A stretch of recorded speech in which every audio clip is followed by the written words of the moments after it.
Bom dia a todos.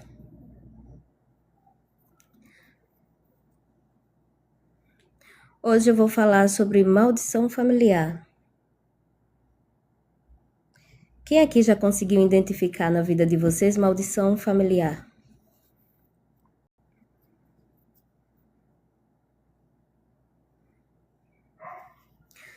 Maldição familiar é quando a gente repete padrões que a gente não consegue se desvincular dele. Então, veja bem, sua mãe e seu pai sempre tiveram um relacionamento abusivo entre eles. Sempre houve briga, sempre houve discussões, sempre houve desavença. O clima na casa sempre foi horrível, sempre foi transtornado. Um ambiente super caótico.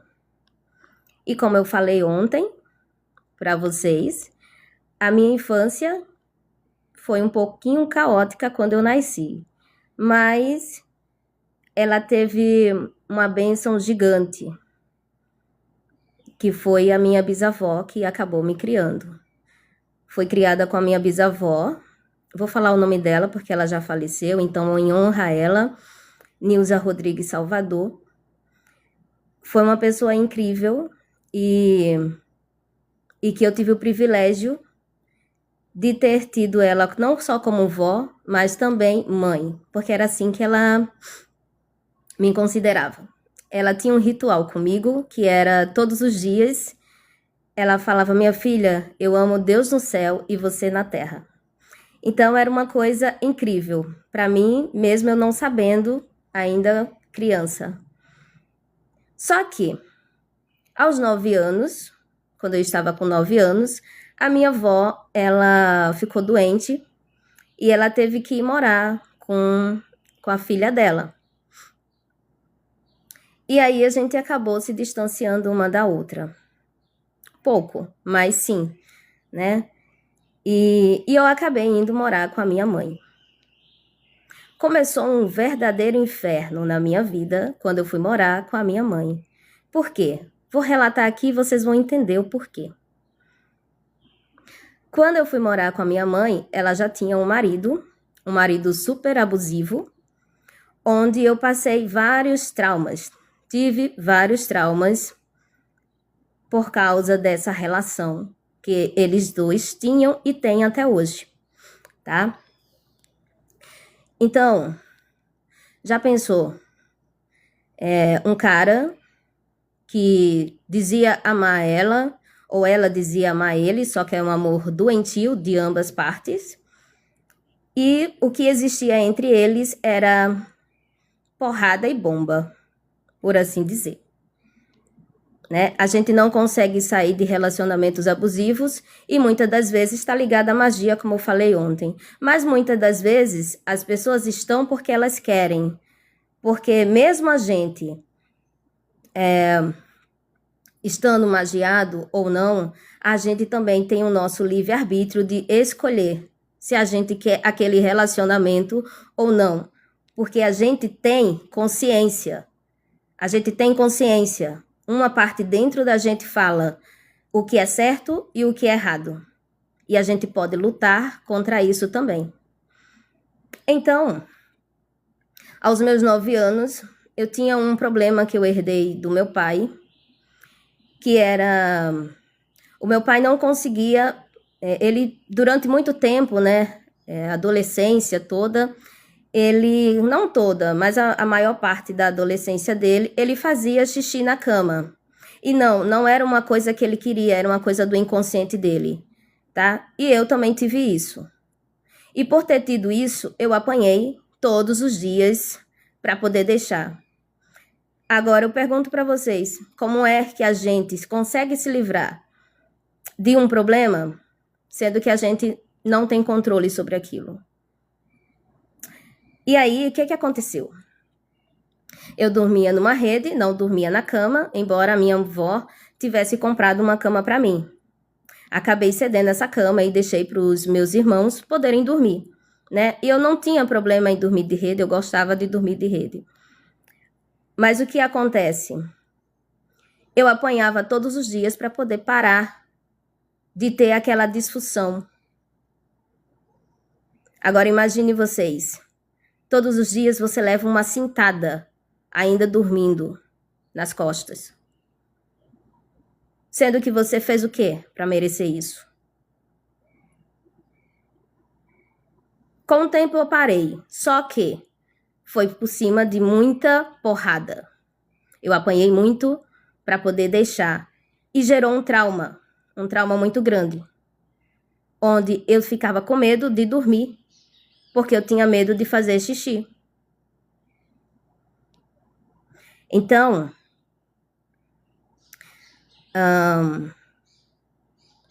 é meio delicado falar sobre isso, não é legal a gente expor, mas a gente tem que expor a nossa fragilidade, o que a gente passou. É necessário a gente colocar para fora, até para que a gente não adoeça. E aí,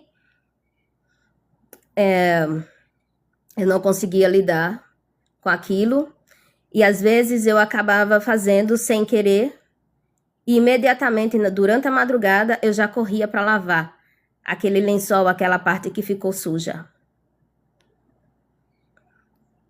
Mesmo assim, não adiantava. Ela acordava, ia observar, e eu apanhava de todo jeito. Isso é amor? A gente apanhar todos os dias é amor? Porque para mim isso não é. Só se for um amor muito doentio.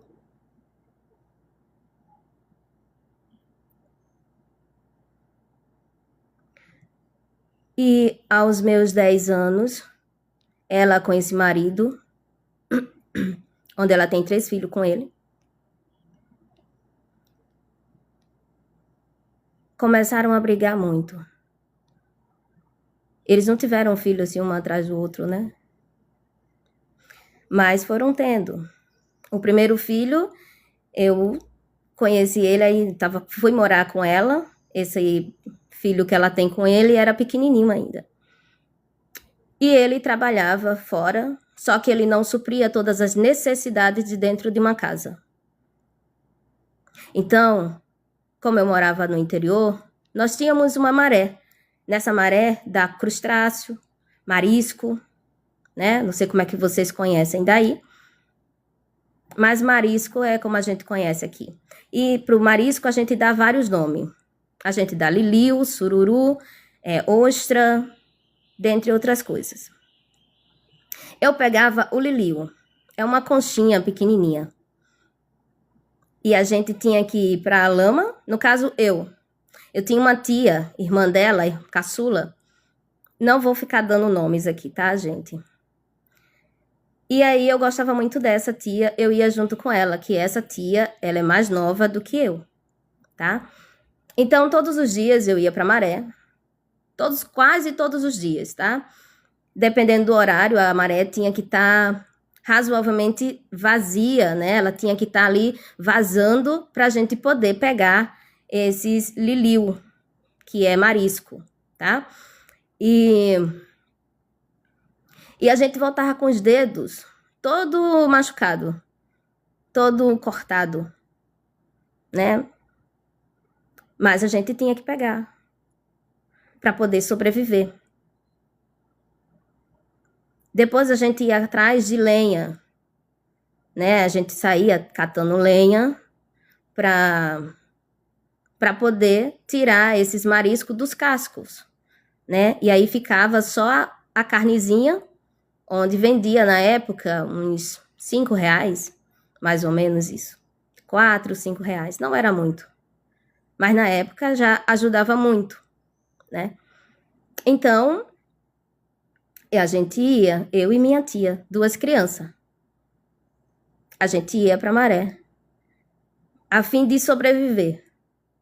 a fim de buscar alguma coisa para comer dentro de casa, porque a gente não tinha muita coisa. Então,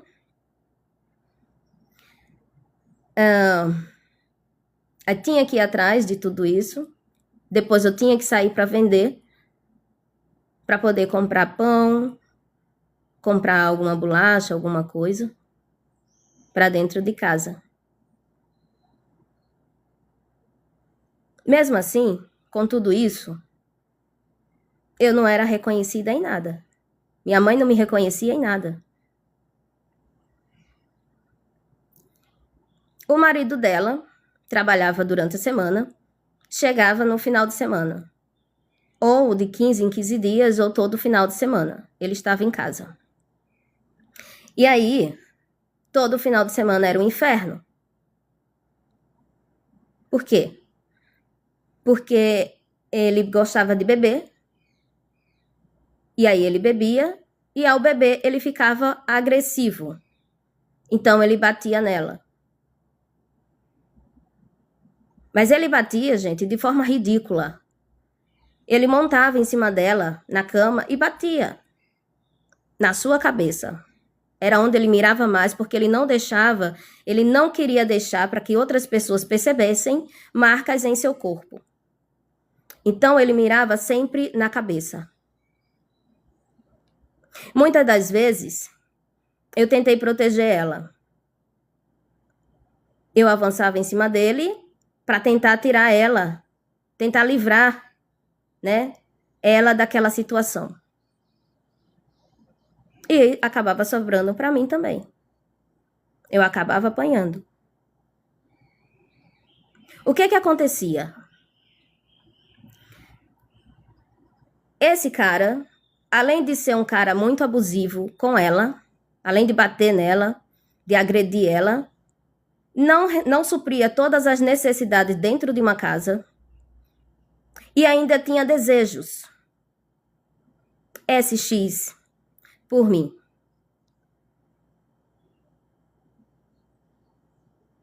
E o que acontecia? Ela também defendia ele.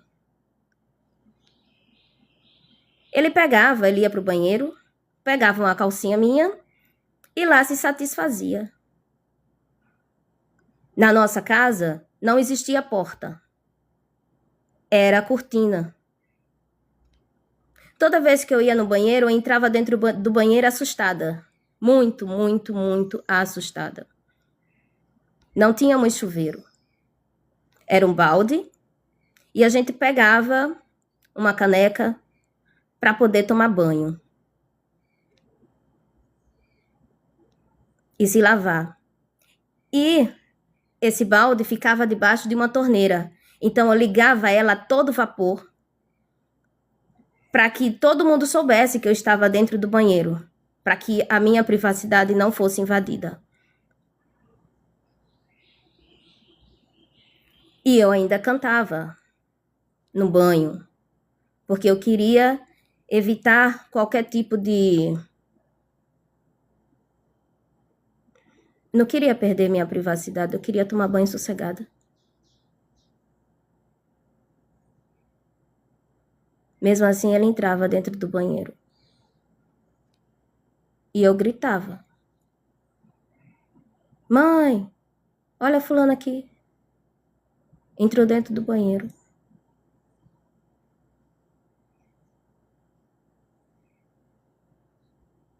E sabe o que acontecia? Ela defendia ele.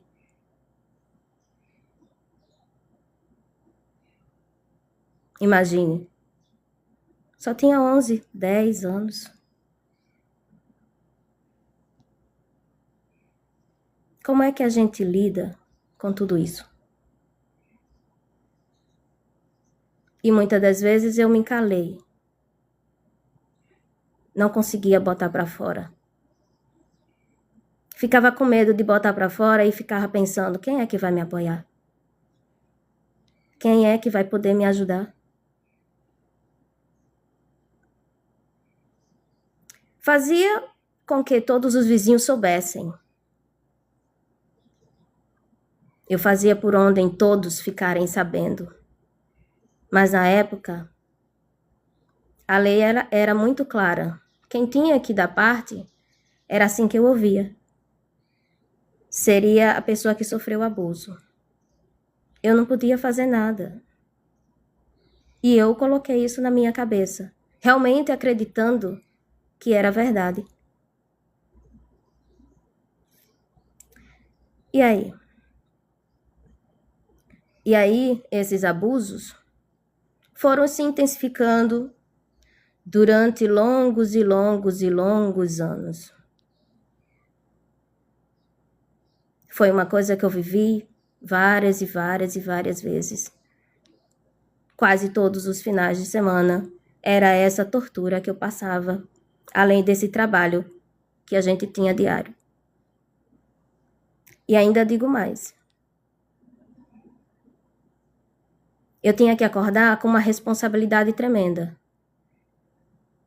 Eu podia estudar? Podia. Só depois de levantar, limpar a casa, lavar banheiro, varrer o quintal, varrer a frente da casa, deixar tudo em ordem. E aqueles dias que eu não ia para Maré, ela fazia cocada. Cocada para me vender ali na vizinhança. Ah, isso é ruim, Casey? Não. Mas exploração demais, abuso infantil quando não há acolhimento, é horrível. E sabe quantas vezes eu tive acolhimento da minha mãe? Minha mãe que me botou para fora, porque a minha mãe que me criou, ela me deu acolhimento. Embora ela, por sua idade, que ela já tinha uma certa idade, não conseguiu me proteger de um abuso do vizinho, onde só não houve penetração, né? Só não houve, sabe por quê? Porque eu tinha 5 anos de idade. E não havia canal para isso.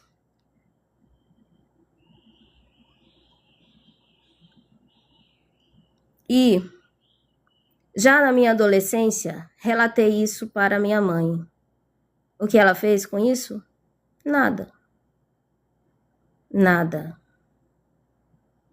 Isso é amor? Isso é amor de mãe? Ou é uma projeção nossa de acreditar ou de normalizar que isso é amor? Porque para mim isso não é amor. Ficar vivenciando abusos e abusos e abusos diariamente. E aí a gente pode pensar, nossa, mas ela te teve aos 13 anos de idade, ela era uma criança. Sim, ela era uma criança. Mas ela me deu, ela me entregou para minha bisavó criar. Ela não teve a responsabilidade de quando era criança, embora ela soubesse. A gente, de uma certa forma, gente, a gente intui, a gente sabe o que é certo e o que é errado. E embora a gente passe abusos na nossa infância, quando a gente cresce, a gente não quer repetir isso para com os nossos filhos. A gente quer proteger os nossos filhos de tudo. E eu falo isso porque eu sou mãe. Eu não quero que os meus filhos vão para a escola e sofram abuso na escola. Eu não quero colocar uma pessoa dentro da minha casa onde meus filhos passem por abuso.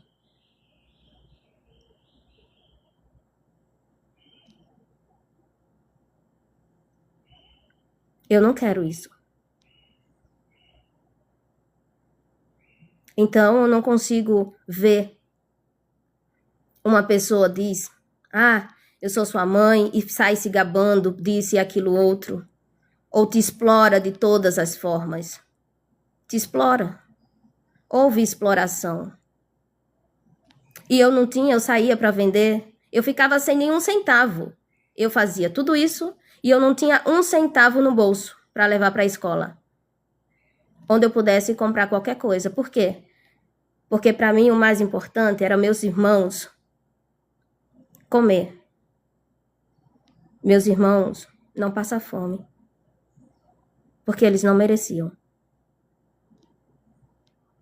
Nem eles, nem ela, nem eu.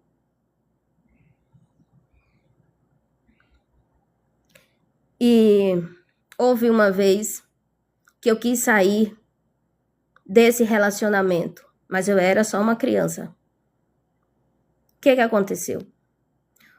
O marido dela chegou, estava bêbado. E outra coisa, a gente bebe para poder extravasar, para poder desopilar a mente, para tentar esquecer um pouco dos problemas. E não para ficar com muita força ou criar coragem para bater numa mulher ou criança. Né? Penso eu que seja assim. O que aconteceu? Um belo dia, eu estava passando pela casa que a minha avó estava. Ela estava sendo criada pela filha dela. E a filha dela me chamou e falou: minha filha, amanhã a gente está indo para um passeio.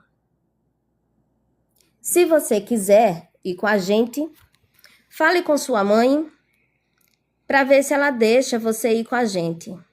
Eu cheguei em casa, eu tinha saído da escola, e eu estava super feliz com aquela possibilidade. Então eu cheguei em casa e relatei tudo para ela, exatamente igual como minha tia havia dito. E ela deixou. Ela deixou que eu fosse.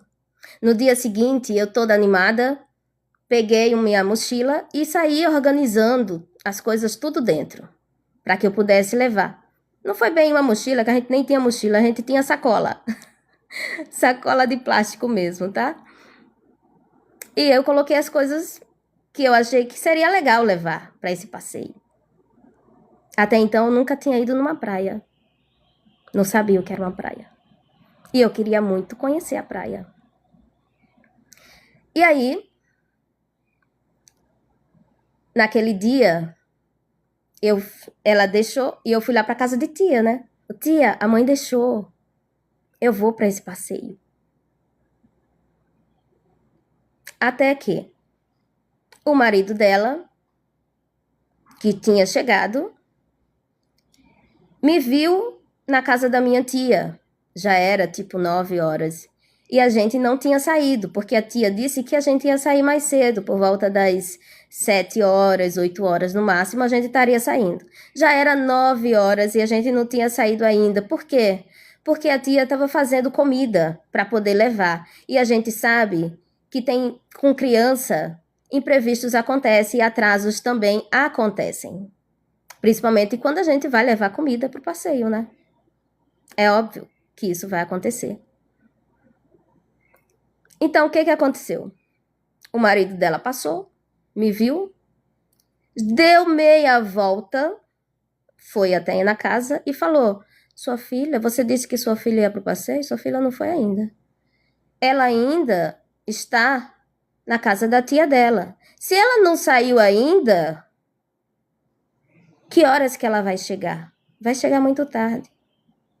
Imediatamente a minha mãe, tomada por uma fúria, enviou ali o meu irmão caçula. Na época era o caçula ainda.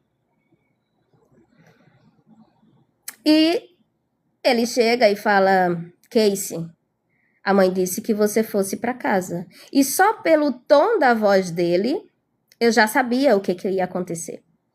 Imediatamente meu coração ficou batendo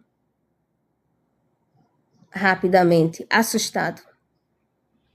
Gerou um trauma gigantesco ali. E ali eu já sabia: meu Deus, eu vou apanhar. Eu vou apanhar. E o que foi que eu fiz para merecer isso?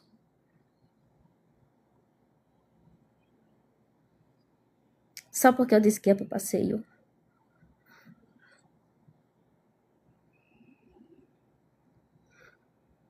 E não, eu não estou me fazendo de vítima. Não estou.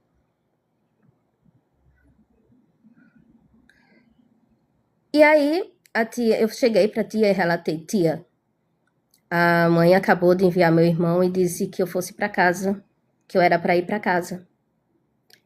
E eu disse, tia, eu acho que eu vou apanhar. A tia falou, mas você vai apanhar por quê? O que foi que você fez? Faz o seguinte, minha filha, pega a bicicleta, coloque aqui essa criança, que a filha dela, ela estava com a netinha, e eu acabei colocando a netinha dela no bagageiro, fui até em casa. Quando eu cheguei em casa, a minha mãe já estava segurando ali uma ripa de concha de coqueiro. E deu para ver a pontinha pelo ombro. E ali ela olha para mim e fala, dê meia volta, deixa a bicicleta, deixa a criança, que minha conversa é com você.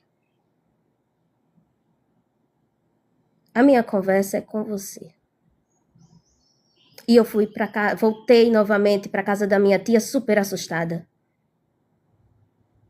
Quando eu falo para a tia, a minha tia diz o seguinte: a tia primeiro ficou calada, o marido dela, que eu também chamava de tio, eu olho assim para... E meu tio olha para mim e fala assim, minha filha, eu vou te dizer uma coisa. Se você for pro passeio, você vai apanhar. Se você não for, você vai apanhar. Agora tá nas suas mãos, você decide. Naquela hora eu olhei pro raciocínio do meu tio e disse, ele tem razão. De todo jeito eu vou apanhar, então eu vou. E não retornei mais. Mas quem retornou? Minha prima. A filha da minha tia. Foi até lá para procurar saber. Não sei o que aconteceu, não sei o que as duas disse uma para a outra, mas ela chega e fala assim, Casey, ela deixou, tá tranquilo. Só que dentro de mim dizia que não. Ela não deixou. E aquele passeio, que era para ter sido um passeio incrivelmente bom, foi um passeio incrivelmente ruim. Onde eu fui o passeio todinho chorando. E voltei o passeio chorando também. Eu não me diverti uma vez sequer naquele passeio. Embora eu tivesse ali aquela vontade de curtir o passeio.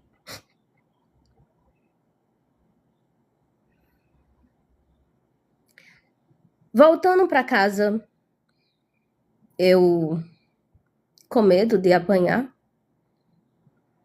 eu falei, eu não vou para casa. E aí minha prima foi lá. Aí ela fez, Casey, eu vou lá conversar e vou dizer que você chegou cansada e que você já tá dormindo. E que você não precisa voltar para casa. Quando for amanhã, você volta. Naquele dia, eu recebi um comunicado dela, que eu não precisava mais voltar para casa. E naquele momento eu respirei, super feliz, porque era tudo que eu queria. Era não voltar mais para aquela casa, onde só havia abusos. Era tudo que eu queria.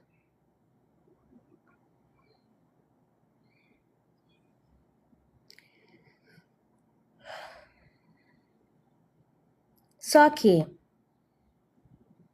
não foi bem assim. Depois voltou atrás. Por quê? Porque eu era uma pessoa que ajudava muito nas tarefas de casa. Então, eu era uma pessoa muito útil para ela. Não é mesmo? Então fomos para o conselho tutelar, porque eu era de menor. E por apanhar todos os dias, eu estava com meu corpo cheio de marcas. Toda roxa. Mas completamente roxa. Porque eu apanhava todos os dias. Não importa do que fosse.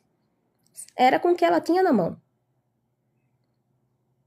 Fosse com sandália, fosse com cabo de vassoura, fosse com cinto, fosse seja lá com o que for. Com o que ela encontrasse pela frente, com o que ela achasse melhor. E ali, ela manda um recadinho, né? Eu disse, e aí eu falei para minha prima, eu não quero mais voltar para casa, eu quero ficar aqui, se vocês deixarem, eu quero ficar aqui junto com vocês e minha bisavó. Beleza, vamos pro conselho tutelar. No conselho tutelar, onde eu deveria ser ouvida, eu não fui ouvida. Não fui. E o que aconteceu? A mulher, sem me ouvir, só quis ouvir a versão da minha mãe. Nem quis ouvir muito o que minha prima ou minha tia iria dizer. Mas, muito mais importante, ela não me ouviu.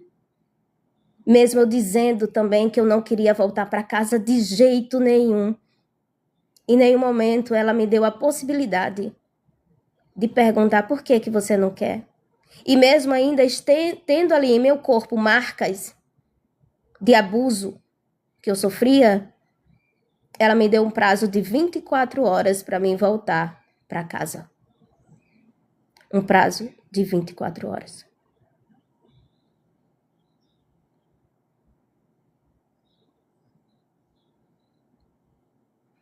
Eu fui para casa no último minuto. Eu voltei para casa. Faltando um único minuto. Eu queria aproveitar aquele tempo de liberdade e ficar longe daquela casa onde eu só sofri abuso. Era isso que eu queria.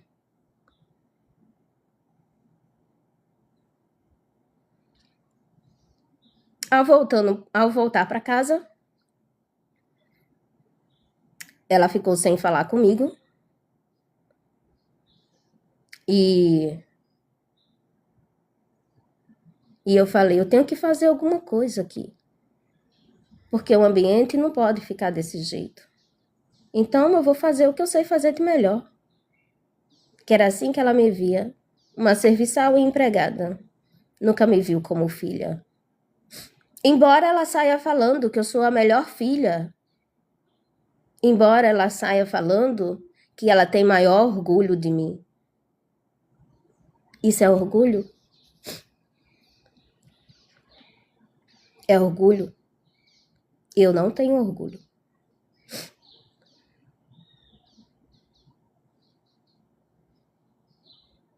E aí? Sabe quantas vezes ela me levou ao médico? Nenhuma. Não tenho nenhuma memória da minha mãe me levar ao médico. Embora eu acordasse de madrugada para pegar ficha no posto de saúde, para ela poder se consultar. Embora eu tenha ido algumas vezes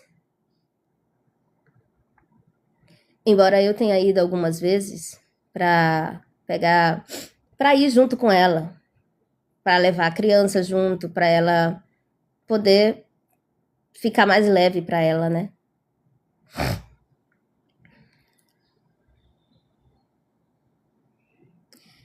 Então, não tenho muitas recordações boas da minha mãe. Na verdade, não tenho nenhuma.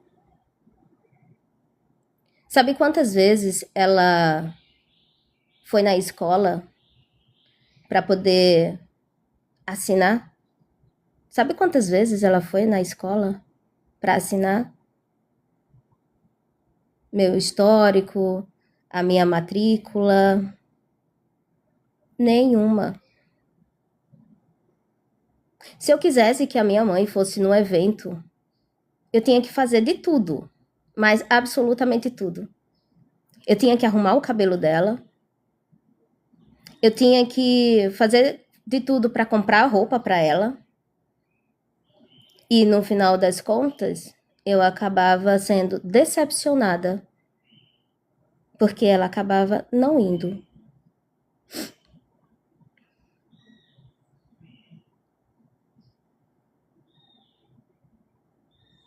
Então, gente, isso aqui é um desabafo, sabe? É um desabafo. Porque quando a gente vai no psicólogo, que a gente começa a falar, eles falam, todas as respostas estão dentro de você. Só que, como eu não consigo encontrar as respostas por si mesma, porque estou mergulhada na vivência de tudo isso, né? Às vezes, uma pessoa que está do lado de fora, ao ouvir a história, pode nos dar uma luz, nos orientar em alguma coisa, da qual eu não consiga ver nesse momento.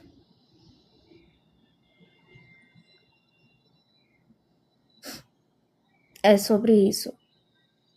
Que a gente não tem consciência, muitas das vezes, do abuso que a gente passa por ser criança. E às vezes, por a gente ser criança, a gente tende a achar que é normal sofrer esses abusos. E mesmo tentando, não foi por não tentar, não encontrar soluções, não falar, não ir atrás de autoridade competente que possa solucionar. Não foi por isso.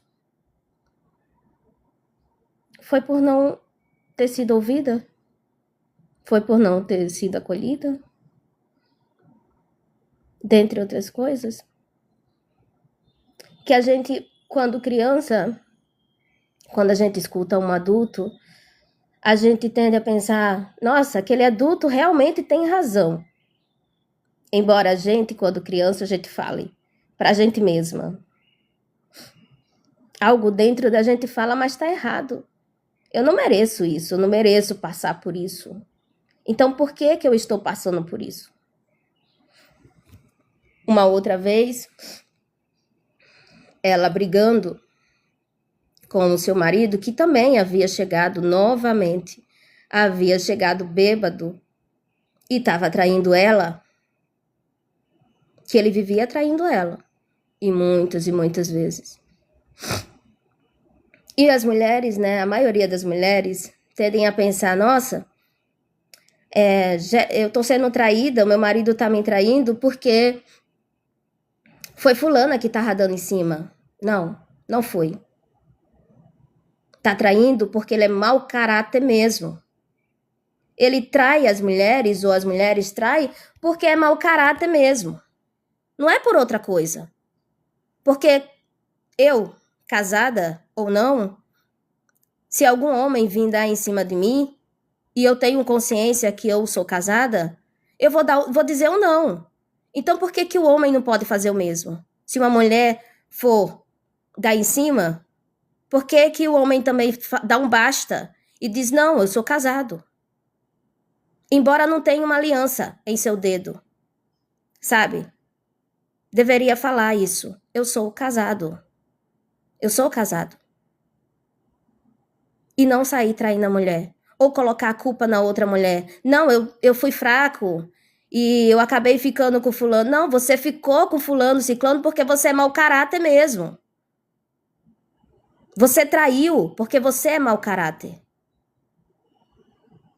E aí a gente coloca a culpa ou tenta se responsabilizar muitas vezes, achando que nós mulheres, somos insuficientes, quando na verdade não somos. Quando na verdade nós não somos insuficientes. E é o caráter da pessoa que leva a pessoa a ter vários comportamentos abusivos e trair. E trair, gente, não é só fisicamente, é mentir também. Mentir também é uma forma de traição. Chegar em casa e negar o que se passou fora também é uma forma de traição. Ou vocês não veem também dessa forma? Só apenas eu enxergo desse jeito?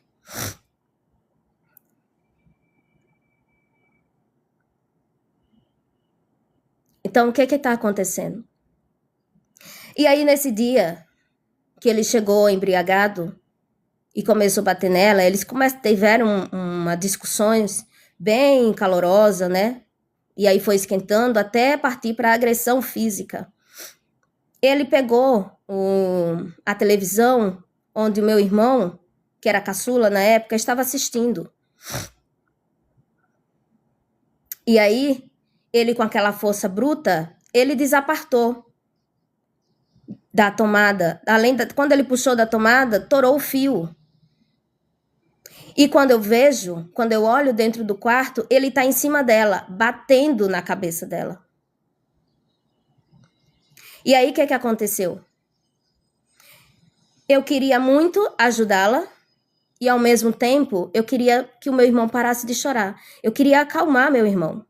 Então, eu peguei aquele fio e uni.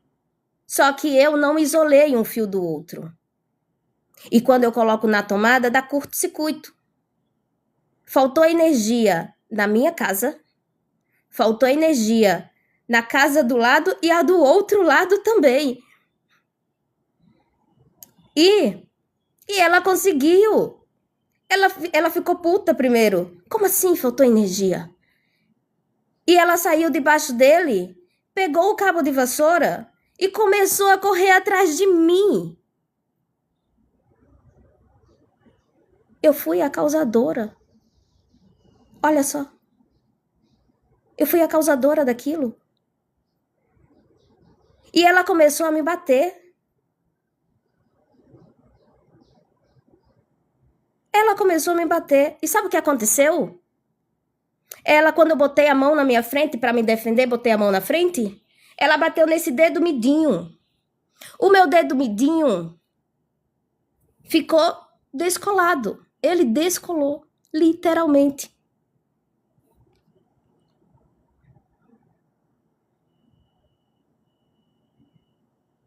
E aí, ela me expulsou de casa também.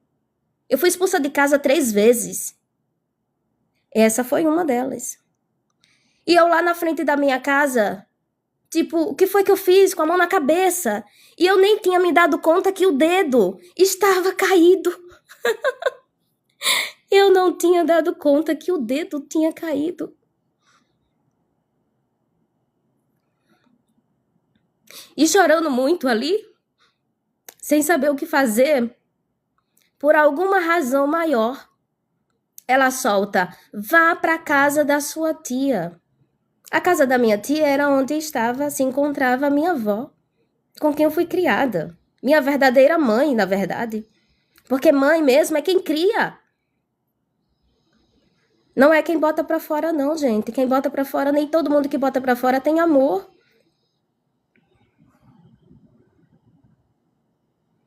E aí, quando ela falou aquilo, eu tirei a mão da cabeça e quando olhei para minhas mãos, aquele dedinho estava descolado.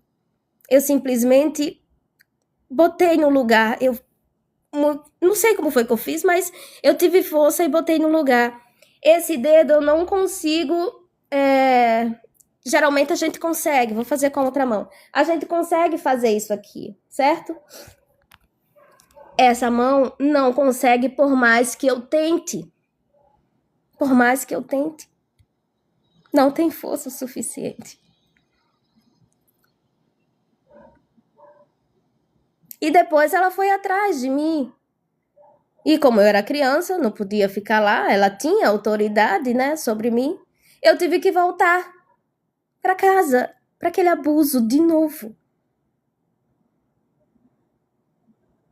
E foi assim várias e várias vezes. Até que chegou um ponto que eu disse: eu não aguento mais. Outra coisa que aconteceu. Ela tinha depressão. Agora me digam, pessoas que têm depressão precisa ficar batendo nos outros? Precisa ficar judiando dos filhos? Ah, eu tenho depressão. Então, porque você tem depressão, você tem que estar machucando outras pessoas?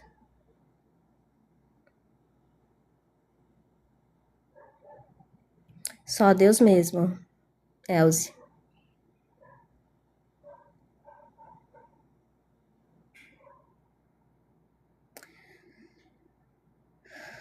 Não, gente. Todos nós temos responsabilidades. Mas algumas pessoas, elas tendem a fazer o quê? A terceirizar a responsabilidade que a gente tem e colocar para o outro. E assim a gente vai vivendo abusos e abusos e abusos constantemente, porque a gente não aprendeu a ter nossa parcela de responsabilidade. A gente normalmente passa a dizer: a culpa é de fulano, a culpa é de ciclano.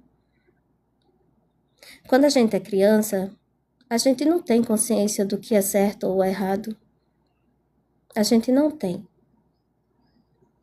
A gente não tem a mínima consciência do que é certo ou o que é errado. E a gente tende a encontrar a melhor forma, a melhor saída, que é: ah, a culpa é de fulano. Eu tô passando por isso porque foi fulano que causou. Quando é adulto, a gente tem que aprender a ter responsabilidades. Se eu tenho responsabilidade, eu tenho 3 filhos.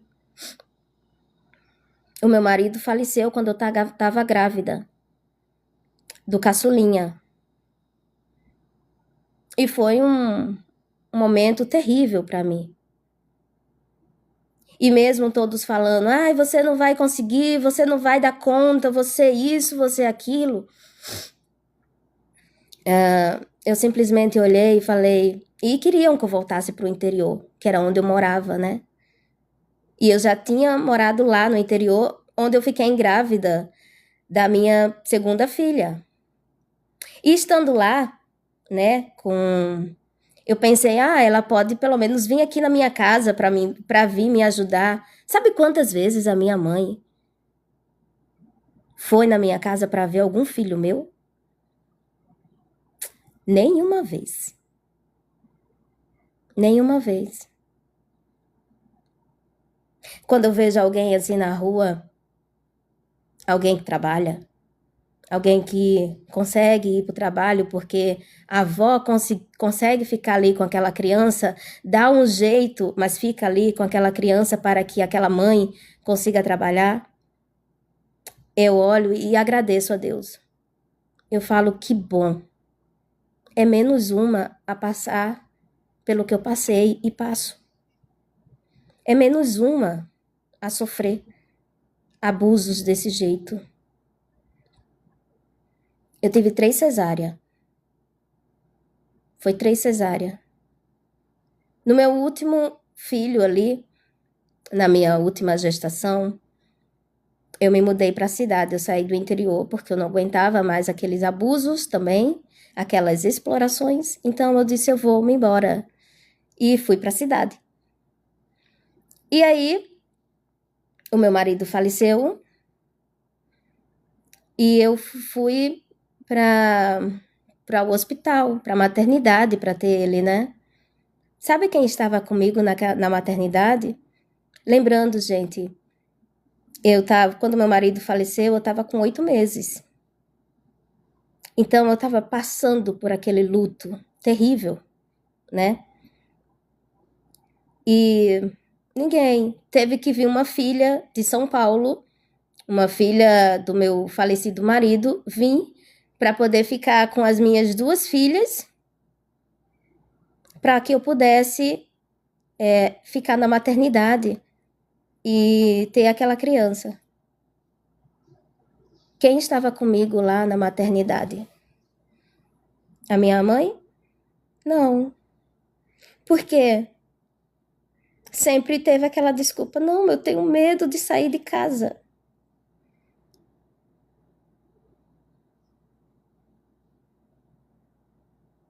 Eu falo por mim. Se um filho meu precisar de mim, ou se um filho meu passar por algum tipo de abuso, seja na escola, seja em qualquer lugar, eu vou colocar a boca no trombone mesmo. Eu vou abrir a boca. Não vou deixar meu filho sofrer abusos. seja em qualquer lugar. Se eu souber ou se eu intuir que ele tá ou ela está sofrendo algum tipo de abuso, sendo maltratado aqui e acolá, eu vou atrás. Ou se eu vi que meu filho está doente e eu vou ficar de mãozinhas cruzadas esperando que o pior aconteça, eu não vou. Eu vou me movimentar, porque eu quero o melhor para o meu filho. Eu não quero o pior.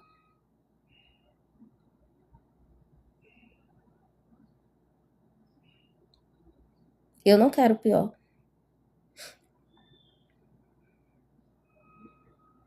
Então, por que que ela nunca conseguiu fazer nenhum movimento desses como mãe? Porque tem depressão? Será mesmo que a gente tem que usar a depressão como desculpa? Então, se a pessoa tem depressão, por que que a pessoa bebe tanto? Por que que a pessoa entra nos vícios? Por que que a pessoa fuma? Por que que a pessoa bebe? Por que que a pessoa fica agressiva? Por que que a pessoa desconta em todos, principalmente dos filhos, ou naquela pessoa que é mais fraca? Por quê? Devemos colocar a culpa mesmo na depressão? Eu ouvi uma vez que quando uma pessoa está depressiva, ela não consegue sair da cama. Ela não consegue sair dali. Ela fica sempre ali. É uma amargura tremenda. Me corrijam se eu estiver errada, tá? Mas é uma amargura tremenda, onde a pessoa fica mergulhada, sem conseguir, sem ter forças para sair.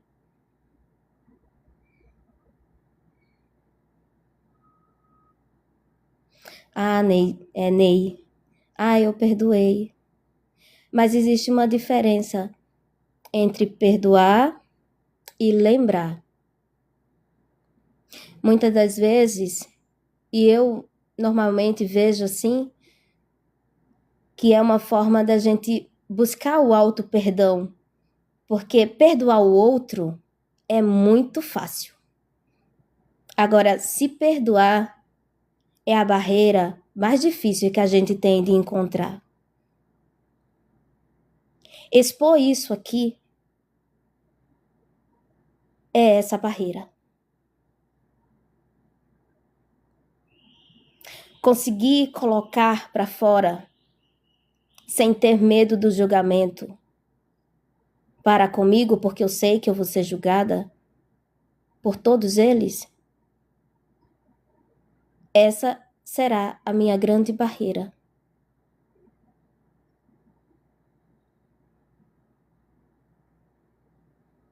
Entendeu?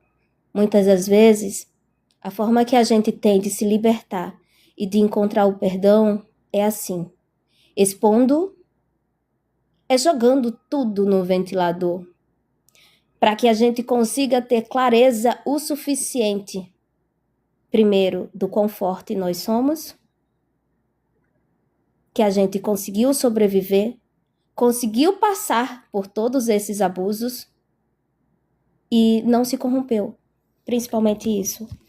Porque o que é a gente se corromper? É a gente perpetuar os mesmos hábitos. É a gente olhar para aquilo ali e, de uma certa forma, aplaudir aquilo ali. De uma certa forma, eu acabei criando uma admiração. Então, eu vou começar a replicar o mesmo comportamento, mesmo que seja abusivo, para com os meus filhos. De forma inconsciente, eu estou transformando isso também numa maldição familiar. E isso gera uma maldição familiar. Porque quando a gente não corrige os nossos comportamentos, nossas ações, a gente não consegue quebrá-los. A gente não consegue expor e a gente passa a replicar e gera uma maldição familiar.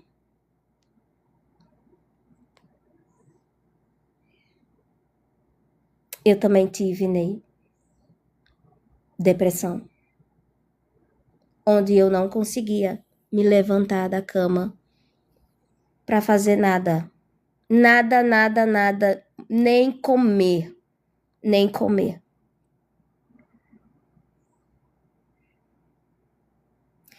E é muito difícil. E estar aqui falando tudo isso não é uma forma de me engrandecer, não é uma forma de nada. É porque eu pensava e jurava para mim mesma que não existiam pessoas como eu, como a Ney, por exemplo, que não consegue encontrar solução ou que não consegue se identificar com outras pessoas, porque eu não conseguia buscar essa identidade. Eu não conseguia. E ao estar aqui falando sobre isso, eu percebo que tem pessoas com um coração tão grande, tanto quanto o meu, que passou por muitas dores e que não se corromperam. E que estão firme e forte e prontas para a batalha. E que mandem mais, se necessário. Mas uma coisa é certa: eu posso perder a guerra, mas a luta não. E muitas das vezes a gente tem que jogar a toalha, a gente tem que perder para ganhar. Nem sempre é vencendo uma guerra que a gente ganha, mas sim perdendo ela.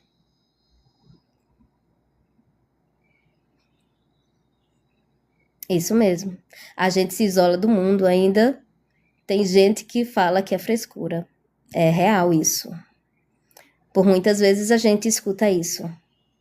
Mas não significa que a batalha que você está cruzando, que você está enfrentando, ela é mentira.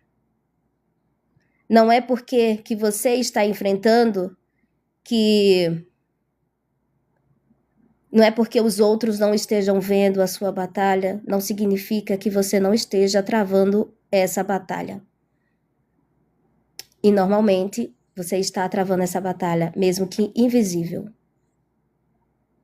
E às vezes precisamos sim desses testemunhos, dessas pessoas. Faça o mesmo. Exponha suas dores. Coloque. Jogue tudo no ventilador e se liberte. Que a gente possa falar, profetizar nas nossas vidas uma frase. Eu pego de volta o que é meu e eu devolvo de volta o que é do outro. Eu pego de volta o que é meu, eu devolvo de volta o que é do outro. Eu pego de volta o que é meu e eu devolvo de volta o que é do outro. O que significa isso? Eu fico com o que me pertence. Eu fico com todo o aprendizado, com a minha responsabilidade diante dos fatos também. E eu devolvo ao outro também a sua responsabilidade sobre os seus atos. E assim a gente vai quebrando essas maldições que se instalam dentro dos nossos lares, dentro das nossas famílias, dentro dos nossos relacionamentos, seja eles em qual esfera for. Seja amoroso, seja familiar, seja com amigos, seja socialmente, não importa. A gente tem que quebrar esse ciclo. E esse ciclo se aplica nessa frase. Eu pego de volta o que é meu e eu devolvo de volta o que é do outro. Graças a Deus. Graças a Deus, sim. Você está melhor.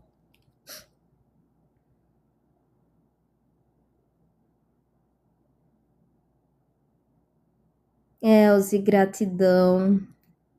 Gratidão, gratidão a todos. Gratidão a todos que me ouviram. Gratidão a todos que estavam aqui presente nessa live. Eu vou gravar, vou deixar ela gravadinha aqui e vou compartilhar depois.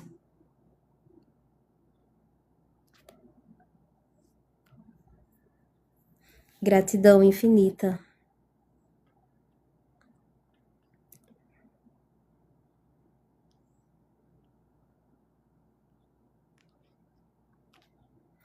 Gratidão infinita a todos vocês, gente. Muita, muita, muita gratidão. Um beijo grande.